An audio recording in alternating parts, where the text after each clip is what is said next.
Hey, it's me again. I'm doing another video where I try to answer some of the questions that you sent in ages ago when I first mentioned that I was going to start making these videos. This episode is going to be a little bit different to the first two because this time I've got a very special guest with me. So please put your hands together for the spirit of Pierre-Joseph Proudhon. Merci, merci. Am I pronouncing that right? Proudhon? No, you're not. It's Proudhon. Oh, sorry. Well, thanks for being on the show, mate. Love your work. Thank you. Thank you for having me. It's my pleasure, really. So how have you been? Are you keeping well? Well, no, I've not been keeping well. I'm dead. The spirit of Proudhon, everybody. Such a character. So let's have a look at what question we're going to be answering today. And, oh, well, isn't that convenient? Today's question is a question about mutualism. What are the chances of that happening on the exact day that we summoned the spirit of Proudhon from the grave? Quelle coïncidence! Yeah, man. So Owen wants to know the theoretical differences between mutualism and collectivism, and can they cohabit? Mutualism can be individualist or collectivist, can't it, Proudhon? I thought the idea was that mutualists wanted everyone to have ownership of a means of production, either individually or collectively. Is that correct, or did you actually want to decide for people whether they owned it individually or collectively? No, I don't mind either way, as long as everyone can have some kind of stake in the ownership of their means of production. Mutualism is like a synthesis between communism and property. So it's like a mix of communism and capitalism then, you could say. It's like a middle ground between private property and equality, or a mix of the two that come together to create a system where everyone might own property rather than just some people. But wouldn't that mean that ownership would have to be somewhat limited? If ownership of something means that you have exclusive access to it, that means that you can exclude others from using it or decide the terms on which they can use it, regardless of how much they might need it or you might not need it. Like, the owner makes the rules. So you can't really have equality when some people can own more property than they need and others are left with nothing, can you? Exactement! So how can we reconcile property with equality then, when it's clear that the exclusive ownership right to private property creates a hierarchy, a class system of haves and have-nots? It gives the property-owning class the power to decide whether and on what terms the non-owning class can access what they need, and allows the owner to profit from other people's need to access what they claim to own. And those people with nothing, or next to nothing, will have little choice but to accept any offer from the owning class, to work for a wage or to rent a place to stay, or take a loan with ridiculously high interest. The property-owning class would be the rule makers on their private property, and those without property would be ruled by them if everything they needed was owned by somebody else. Oui, exactement. I'm going to stop there in the French accent now, because I've just realised it's probably a bit offensive. So from now on, Proudhon's a Cockney. So private property without equality creates a society where the relations between people are no different than in a statist society. The property owners become a ruling elite, a class of people that don't have to labour themselves at all, but make their living by taking advantage of other people's needs, with investments, loans, charging rent, and employing people for a wage. The purchaser draws boundaries, fences himself in, and says, "This is mine." Each one by himself, each one for himself. Here, then, is a piece of land upon which, henceforth, no one has right to step save the proprietor and his friends, which can benefit nobody save the proprietor and his servants.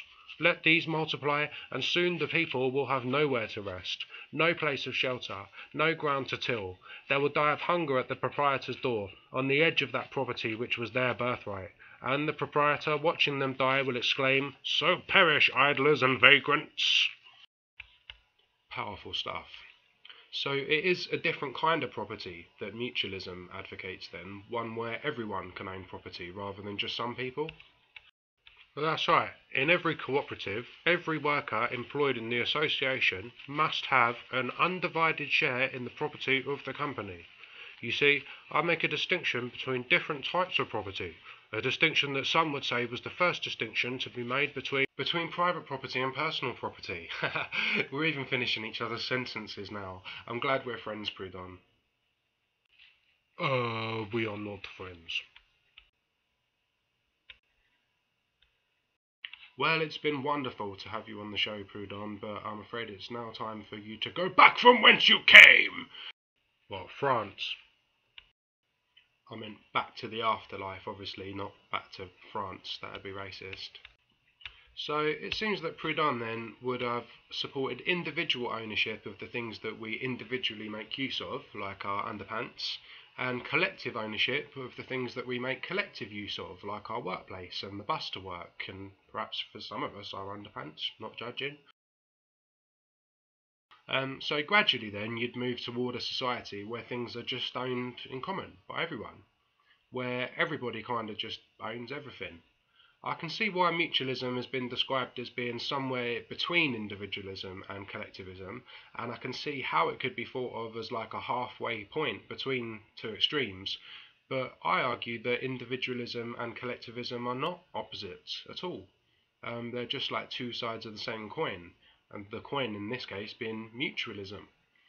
So the original question was about theoretical differences, and there are differences, but to understand how they're different, it's important to look at how they're similar as well, and how they relate to each other, how they've kind of grown out of each other.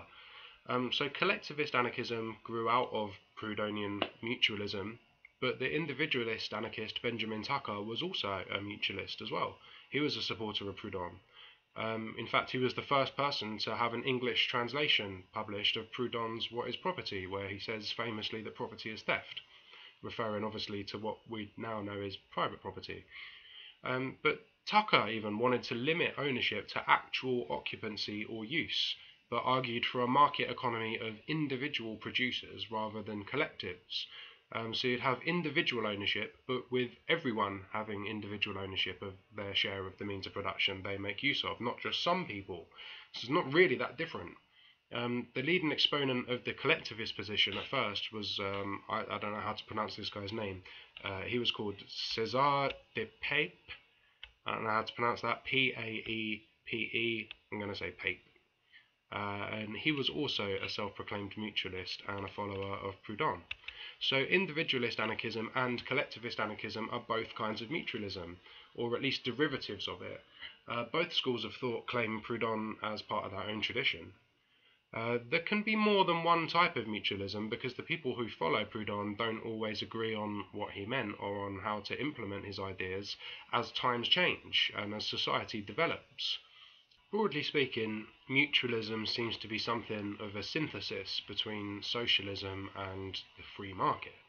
But instead of workers competing with each other for jobs, individuals and companies of workers called firms would own the means of production, and the firms would compete with each other for the workers. So Proudhon and his followers believed in free association, mutual assistance, a mutual credit bank, and the spirit of reciprocity. As I said, they wanted everyone to have ownership, or at least a stake in the ownership, of a means of production.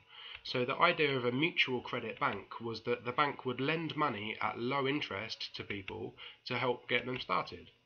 So followers of Proudhon don't actually want to decide for people whether they own the means of production individually or collectively, but they hope the idea of cooperatively owned businesses would catch on and people would move towards getting rid of private property entirely, but gradually, through gradual reform.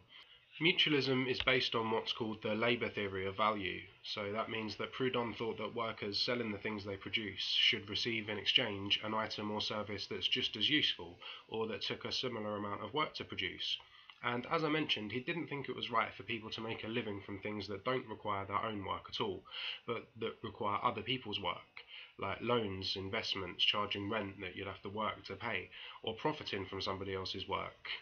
Collectivist anarchism and the individualist anarchism of Benjamin Tucker both have their roots in these same ideas, so they're actually not as different or as opposing to each other as it seems. They were all talking about the same idea, really, of everyone having ownership in some way of a means of production and being able to take back from the community or society what they've put in.